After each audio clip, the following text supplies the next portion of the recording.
Hi all, I'm Lex, and I'll explain why programming is coming to an end in today's discussion.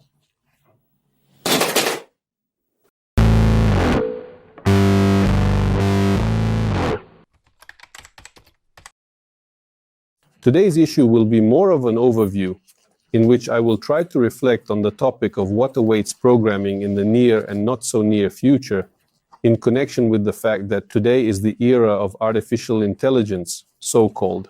In this issue, I will not tell you which courses to complete, how cool it is in programming and IT in general. I will not lure you into this field. This issue is not about that. This issue will be a little demotivating, but nevertheless, it will prepare you for what may happen in the near future. As we are aware, you possess knowledge, authority, control, information, and resources, and in what other ways, well, you comprehend it. I am still involved in programming. I do programming not in a company, but for my own enjoyment. And I see that programming has changed. It has changed literally over the past year. And a few years ago, we didn't even think that it would change in this direction. To date, it can be said that programming has been specifically changed by generative neural networks. For example, ChargePT and other generate pre-trained transformer models, as well as large language models. I discussed the development of these programming algorithms and the current usability in this video, which you can watch to learn more. And today, let's try to understand how our sphere, IT, exactly the IT where we develop software product, how it can change and is already changing due to the arrival of this AI into our life. I've been interested in AI for 1.5 years. No, I don't develop it, but I actively use it. I use it in my software products. I follow all the news. We even made a podcast with Vitya Shelenchenko on this news topic. The podcast is called Yaya. Subscribe. The link will be in the description. And all this to me, as a programmer, as a person who communicates with people, as a person who is immersed in AI, gives such a rather depressing picture, but a picture that for some reason not everyone still realizes from my colleagues, from my environment. And let's start a little bit from afar. Let's start with why people go into IT. I will now discuss the majority of individuals and the IT girl in which we create software products. That is, it's not about HR or sales. It's primarily about people entering development, entering IT, to obtain a stable income, stable job, and enhance their life. And in order to acquire a competitive long-playing career through a training program that is relatively brief but highly effective. Agree, this is the driving force for most of us when we entered the IT field. This is the driving force behind most of you who are now entering the IT field. In addition, we have some expectations from the industry. First of all, as professionals, we want to have the opportunity to learn within the framework of our work, as well as to have the opportunity to grow and gain equivalent experience in a team. During training, I am referring to studying patterns, good programming practices, learning what beautiful code is, and understanding how various domains work. By command interactions, I am referring to all types of practices that are aimed at writing more, and better code. We require this from you as an IT specialist professionally to sustain growth. From a human perspective, we also need a few things sufficient for comprehension. We are in need of comfortable working conditions. We require interesting tasks because we desire to work on what we like. And we also want to obtain significant projects in collaboration with you. No matter what, we are all people with some measure of vanity. And we always want to work on socially significant projects so that we can tell someone about our work and not be ashamed. Actually, that's all. That's all we need from IT. That's all we expect from her. On the other hand, there are companies we work for and clients for whom we write this code. And for them, you require much less of this IT stuff. They require a functioning product, that is one, and they require the minimum cost for this product, that is two. Note that what the customer needs does not include what we expect from an IT specialist. There are no comfortable working conditions, there are no interesting tasks, there is no opportunity for learning, there is no teamwork, there is absolutely nothing at that place. Expectations from an IT specialist, because customer requires specific working product. The way we do it using command interactions, improving our level, using best practices, using patterns, schmattens, he doesn't care at all. We test, We don't test. To hell with it. He needs a working product here and now, which brings in money, covering his pains and needs. And here a small problem arises. Because on one hand there is our desire, on the other hand there is the customer's desire, and they don't match. More precisely, they match exactly because today we, programmers, are the only ones who can provide the customer with this product. And that is the reason why he accepts it and provides us with money to satisfy all of our smoothie cravings. And if 2 years ago customers didn't have any options on how to approach companies, programmers, and pay them money, then in the last year an option appeared. And with each passing day it becomes more and more obvious, impossible to ignore. This, damn it, is a generative artificial intelligence, that same ChatGPT, those same lambs. And all of these other things, they are already in competition with us in front of the customer at this present time. And why is this occurring? Why is it intriguing to customers? Let's consider the average salary of certain senior individuals as an example. A senior is a person who can effectively solve tasks, create architectures, projects. In general, a person who has already established himself in IT as a programmer and can complete a turnkey task. What is intriguing to the customer? On average, a senior plus minus makes, let's say, $5,000 per month. Let's add here some more taxes, what the company pays for it. Well, the company will pay about $10,000 per month for a good senior. How much code does a good senior write? On average, if you ask someone how many lines of code they write per day, I found the average to be around 70 lines. In principle, it seems this is even a lot, but we'll take more. Let's say we're diligent developers. We write about 100 lines of code per day. We work about 21 days a month.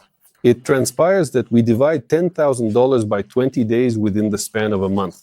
We receive a total of $500. The company expends approximately $500 per day on our expenses. For $500, we generate about 100 lines of code for this company. These are calculations for an average senior who doesn't live in California, because in California it will be multiplied by 10. He gets paid, well, not X10, but X5 of some kind. He will be paid $2,000 there, $2,500 for the same 100 lines of code. And what happens? It turns out that the customer takes this simple math, looks at what he pays $500 a day for 100 lines. And then Sam Altman, CEO of OpenAI, approaches him and says, hey, we have a chat in GPT. You can come and simply write what you need, or you can bring your business analyst who is more proficient in programming, have them sit down, and the analyst can write in the chat for just 15 minutes. This chat will generate 100 lines of code for you, which will result in earning $500 a day for seniors. Seems like a fairy tale because what the GPT chat generates in 100 lines, these 100 lines won't match senior code. But I will tell you, at the start of the year, the GPT chatbot did not really know how to program. Nobody even discussed utilizing generative models in programming as assistants. A month ago, with the help of a tool called GPT Engineering, which unfolds in 2 minutes and works on the basis of GPT API, I quickly put together a snake in 5 minutes. I just wrote that I need a snake with such and such rules. Snake game, console mode, such rules. Please generate. This thing went, spoke to the GPT chat with agents. I already mentioned them in the previous video. And in 5 minutes, it produced a functional snake. Not just a copied repository from somewhere, but a snake according to my requirements, with my characteristics that I specified in the task. Over 100 lines of code, but no, maybe about 100 lines of code for the entire program. And this thing spent less than $1 communicating with GPT via application programming interface. And here you go. This thing at the level of normal media wrote 100 lines of code in exchange for a single dollar. As a senior, I would write this. I definitely spent more than a day on Snake, and my day costs $500. At this point, our customer is able to see a total of $500 in bucks, which makes a significant difference. And he is a simple man. He perceives lines of code. And he is like, listen, can this thing write like a sensor? He is told, no, not yet. But if you, for example, start investing part of your money, which you pay to these developers, in the development of generative neural networks, then in the near future, it will write like a sinner, maybe even better. And companies like that say, well, great, and start investing money in generative AI. Thus, we now have a situation where all clients, all customers, all companies, see that generative neural networks can already write code of decent quality, and they start investing money there in the hope of saving 100 times or even 1,000 in the future, especially relevant for some Silicon Valley workers who earn multiple times more. Difference of 1,000 will exist, 1,000 times more. When a client is informed that they will achieve 1,000-fold savings on development, they usually have doubts about whether they should invest in this direction. This is the time we live in. This is the simple idea that lies on the surface of why classical programming is under threat, why generative models are already competing with us. Itbeard? What alterations are there in this pattern? Additionally, evidently, we are commencing to rival artificial intelligence systems. All of a sudden, a couple more intriguing things emerge. Firstly, all of the engineering excellence that we are currently all obsessed with, particularly programmers, I would like to remind you that engineering excellence refers to the principles of crafting elegant, scalable, and easily maintainable code that can be seamlessly extended and scaled up without any hassle. All of this is engineering practices, best practice, all of this is combined in excellence. Team development practices, patterns, templates, XP practices, various practices, team development. All this is aimed at allowing a large number of people in the team to write large chunks of code. It is impossible to write a large piece of code, a huge, programmed, on your own in a reasonable time in modern conditions. That's why there's all this engineering excellence. And mind you, engineering excellence is purely a human thing. For the GPT chat, this engineering excellence is not needed. In just a few minutes, maybe dozens of minutes, he writes all this code from scratch in one of his electronic faces in several iterations. The GPT chat can write a system today that a team of average mediocres will write for weeks. He writes it in one iteration from scratch like this. And if the customer doesn't like what ChatGPT wrote, for example, if the customer didn't like what we wrote to him as a team, after several weeks of work, a long process of integration into our Scrum ceremonies, integration of all these innovations, we start rolling out new reassessments, spending several more weeks.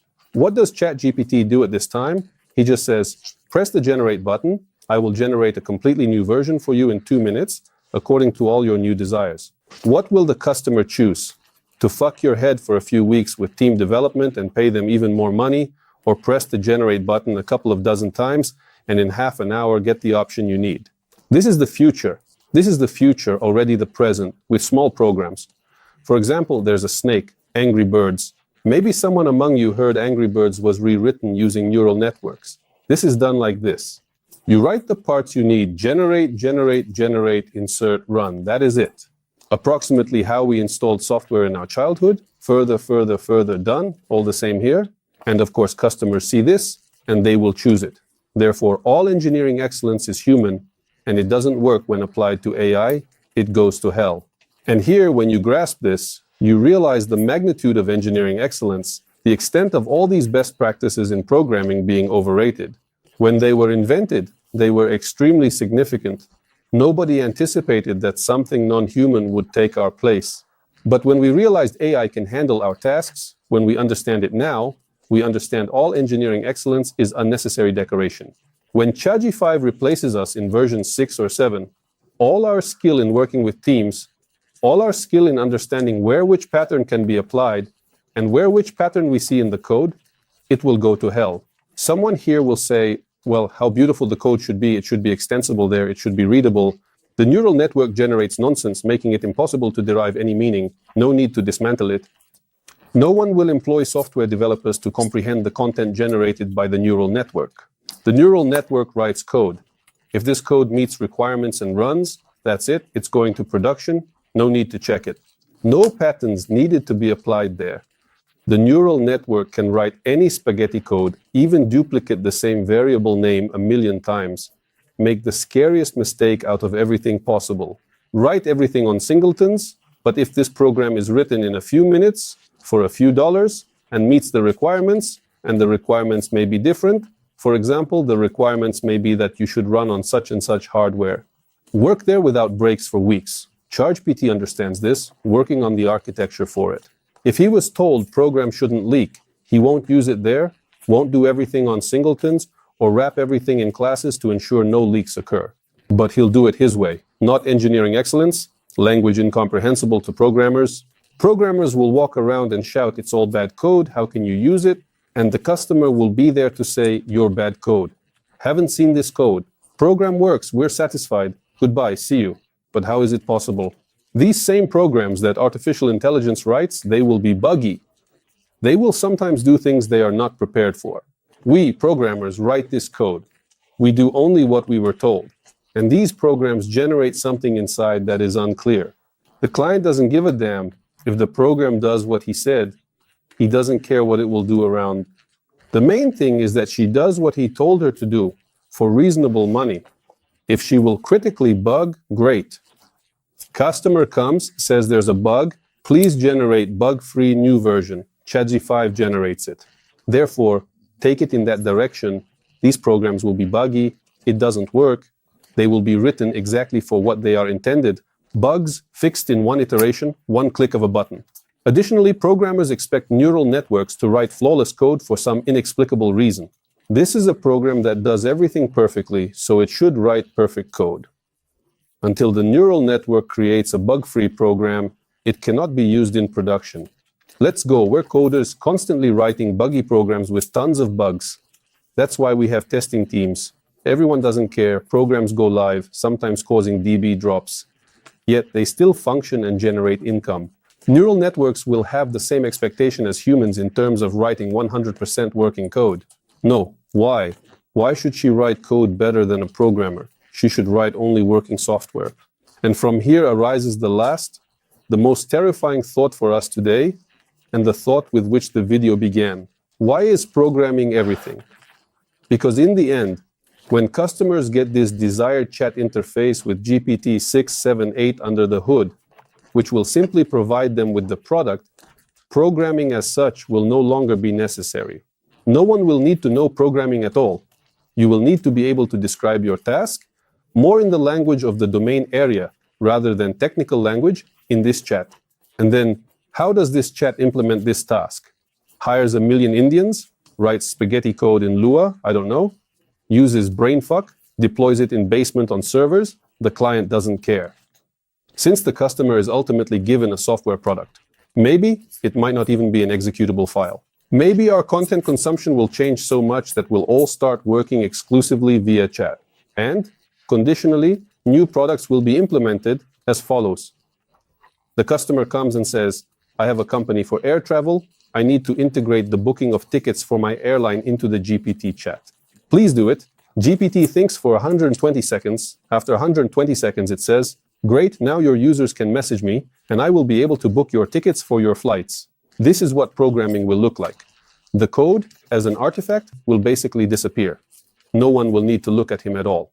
He'll be written like this once, deployed somewhere, work until he's needed, and then be deleted. No artifacts in the form of DLE, XE, no one will need them. They will only be needed for them to start and work. And programming will fall, disappear. Perhaps these systems will be invented under the hood someday. They'll begin writing in assembler. Why not? Starting coding in assembly language for them isn't a big problem. Here you quickly grasp the overrated importance of programming languages.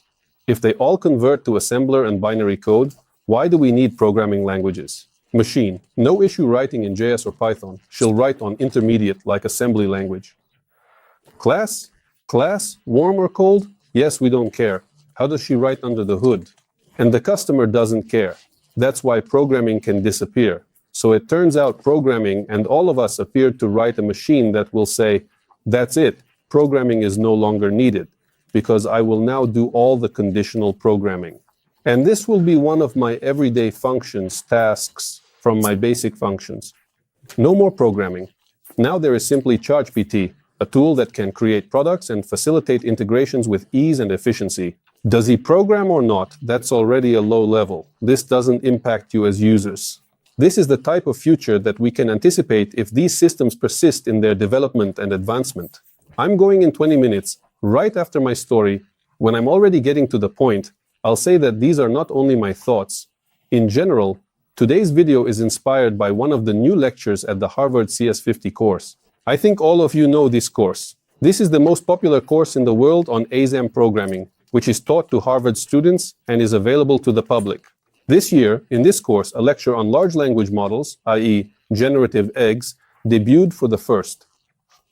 Lecture by Dr. Matt Welsh. Open access, link in description provided by Dr. Welsh for accessing this lecture. And it is in this lecture that he talks about roughly the same thing that I just told you. The lecture is called Large Language Models and the End of Programming. And this is extremely important. This lecture explains what I have just informed you to the students of Harvard who are studying technical specialties. So this information is being poured into the ears of future top programmers who will work in top companies. If it were merely a puff, they wouldn't inform them. And one of my acquaintances here informed me, well, you know, what this Matt Wells is up to? He owns a startup in the field where programming is substituted by chatbots. Nevertheless, it is a valid argument. Those who take the CS50 course at Harvard would never risk their reputation just for the sake of some teacher making a little money and gaining authority for their startup. They call there the best of the best with the most innovative ideas. So Harvard believes that programming will change very soon, and it may exist in this form.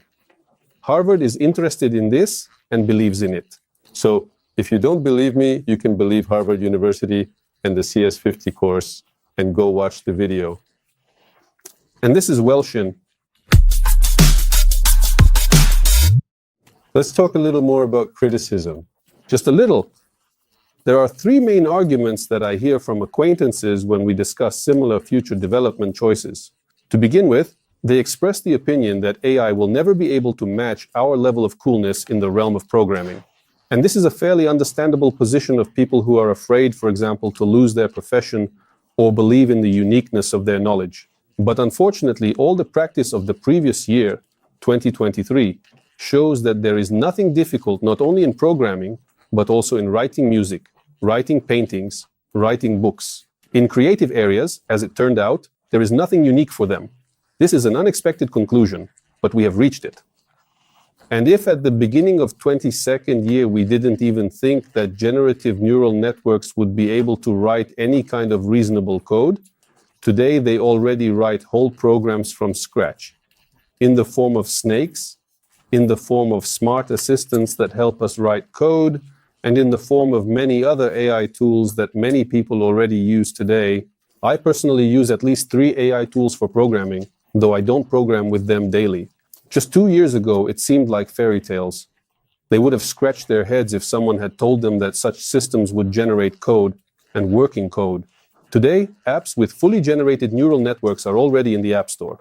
Today, kids who don't know programming write programs using GPT chat. Today. Past. 2 years, these are very high grades. In fact, a year has passed since the emergence of GPT 3.5 chat, which began writing normally, GPT 3.5, which started writing code normally. Less than a year has actually passed. And what will occur in 2 years? I believe that progress will not cease, as there are currently no prerequisites. And here's the second argument, which sometimes comes up, is that the architecture of GPT, Generate Pre-trained Transformer, the architecture of these LLMs has some kind of ceiling that it will hit and won't be able to go further. This argument lacks justification. Theoretically, it is impossible to prove whether there is a ceiling or not. We have not yet reached the limit of the capabilities that systems like GPT can absorb and utilize effectively. You can pour as much into them as you like, but it's more likely that there is a shortage of chips. There are still new developments like GAN, reinforcement learning upgrades, and more that will be implemented in the upcoming versions of GPT-4. GPT-5, GPT-6, and so on. There are emerging characteristics that arise in the end.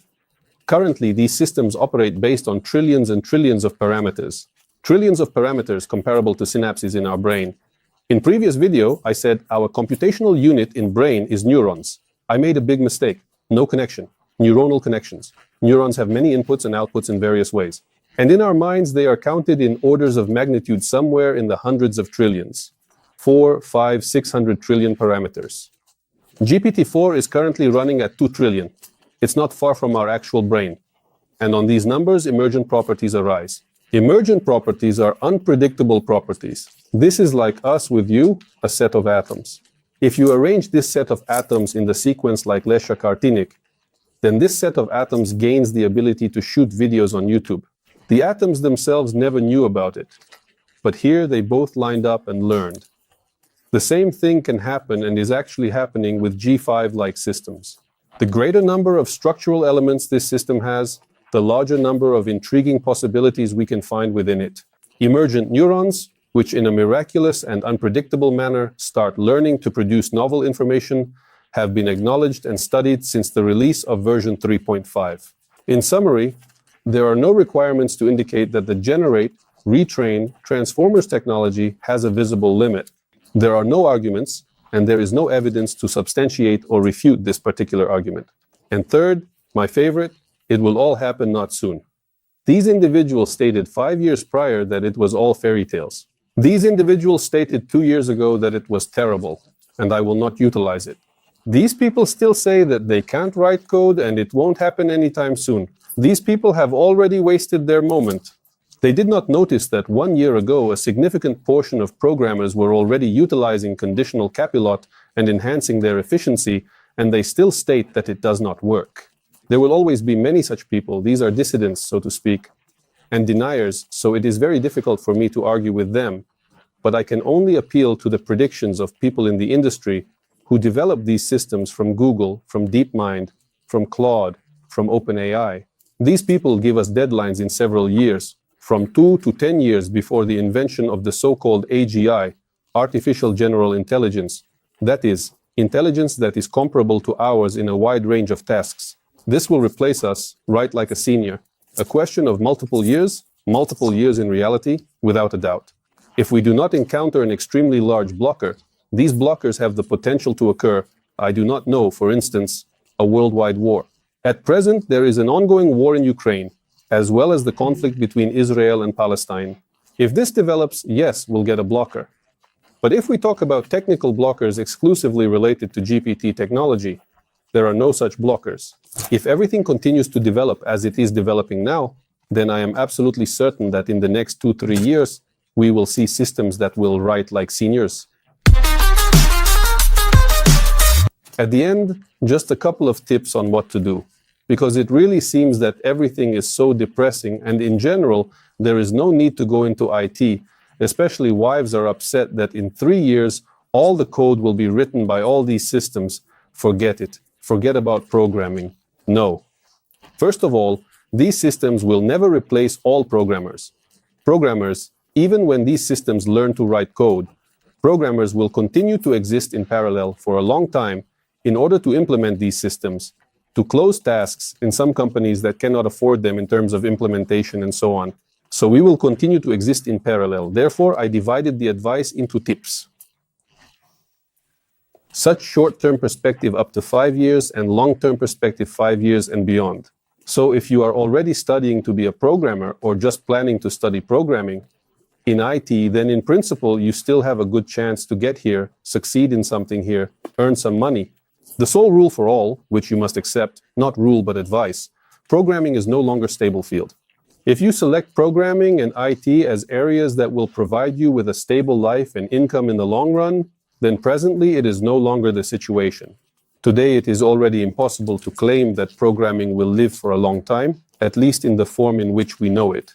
So forget about it. Programming is just as risky an investment as accounting was 20 years ago, or any other rapidly developing profession. Therefore, the most important advice is to get used to the fact that programming is a changing environment, and now it is so changeable that in a year, your knowledge may become outdated, irrelevant. To acquire knowledge of the basic spectrum as much as possible is necessary based on this information. What does this mean? This means that currently, if you want to become a programmer in the near future, the same computer science fundamentals are becoming more important. That do not rely on technology, do not rely on programming language, do not rely on the tasks you perform.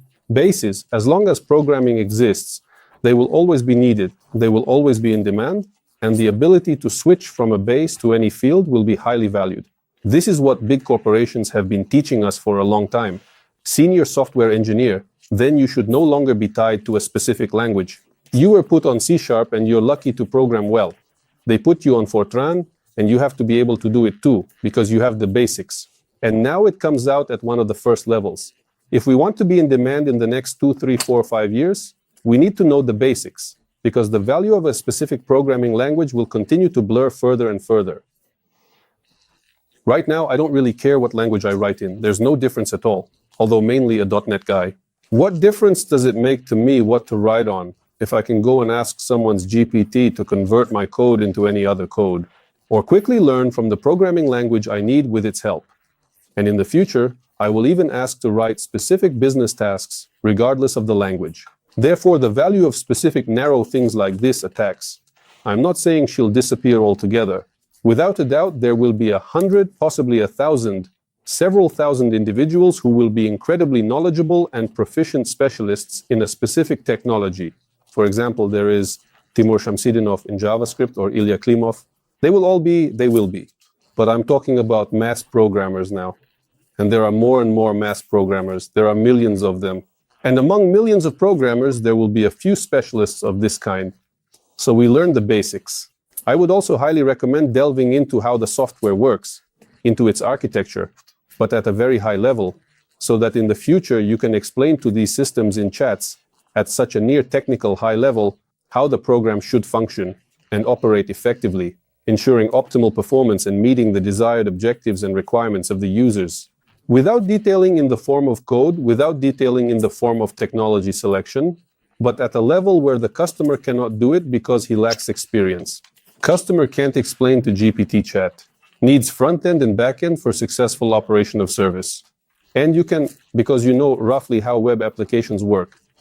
Or the customer doesn't know how to save data inside the phone, but you know that these are some databases, local or remote. There can also be back-ends, front-ends. Here I am about such a thing. So you should understand in general how high-level applications are built and try to focus on it. Foundations that fit well for you to write high-quality prompts for systems that will already write code in the future. And the very last thing, the thing we always shouted about, it was always important, now it becomes even more important, it's the English language. All systems are skillfully intelligent.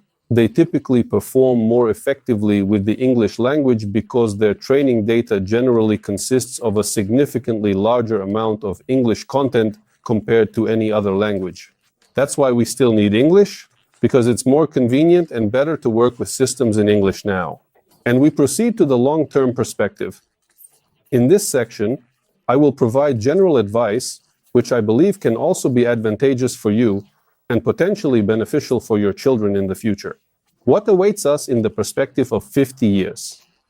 As the title of the video suggests, we can expect that if programming does not disappear completely, its social significance will greatly diminish. Perhaps programming will become one of the basic skills of every person, every student, much like mathematics has become. Everyone will learn basics of using GPT chat, doing basic tasks through it, like all programmers do now. From this perspective, it is necessary to consider related professions. You must examine related professions. If you're interested in technology, the tech sphere, take a look, e.g., at robotics. Look, for example, at science because science is quite connected. Try to expand your knowledge base parallel to working in IT with these additional skills. Who knows? Maybe when your programmer salary stops satisfying you, maybe you will want to become a laboratory assistant in a chemical laboratory. Or perhaps you will want to pursue a career in automobile manufacturing, specifically in the field of skilled auto mechanics. Already right now, you are starting to think about what else you could do besides programming, what you would like, and gradually improve these skills in these areas. And here you do not need to be shy, do not be afraid. Do not think that you will turn into some car mechanic from a programmer. No. First, take off the crown. Programmers are not some super beings, but ordinary people. Secondly, it is absolutely normal to have multiple specializations. This is the time we live in, when one specialization sustains us for a long time. Actually, it doesn't work like that globally, and people often change their specializations in life. Be prepared as well. From this perspective, do not hesitate to explore beyond the boundaries of your technological expertise. Out of the blue, you may discover a talent for carpentry. Suddenly you become a skilled builder, I don't know. Suddenly you start to enjoy gardening. These are also the sciences that can be helpful. Also, if this future doesn't come as quickly, not in 5 years, but in 10, then you guys of my age can calmly retire and enjoy working as a bartender, a barista, and have fun. So the main point here is to forget that programming is a stable field and start acquiring some more extensive skills in order to be able to switch when it is necessary, when there are no other options. The most universal advice is to watch. It's no longer about long-term or short-term views, but in general. We, as people who live in the era of rapid development of generative neural networks, need to keep track of what new things are appearing there, what is developing there, in order to keep ourselves in shape. Because as long as programmers are required, more efficient programmers will be selected. And a more efficient programmer today is a programmer who also knows how to utilize neural networks in their work. A junior who knows how to use a copilot and some ML system will be chosen for a more desirable and prestigious position than a junior with the same knowledge but who has never used or knows what these systems are. From the perspective that the first junior will do more work than the second. Applies not only to juniors but all programmers. AI systems nowadays significantly improve our efficiency, and it would be foolish not to release it. Foolish, and in some not too distant future even dangerous, as it's filled with job loss for those who will possess these technologies. So keep an eye on them, at least in the field of programming, in the field of your profession, in the field of testing, business analysis, whatever. In all these areas, AI is developing. Monitor it, utilize it, stay in shape. If you're unsure how to keep track, subscribe to our AI podcast by Shlenchenko. We analyze all the news about AI in that location every 2 weeks with such a strong focus on IT news. So here it is, the most important advice: watch. Yes, the title of the video is depressing. Perhaps the information I just told you didn't make you very happy either, but that's the reality we live in today. And you must be prepared for this reality. Being forewarned is being forearmed. That is all I have for you on this day. I was with you, Lexiti Boroda. Thank you, and see you in the upcoming episodes.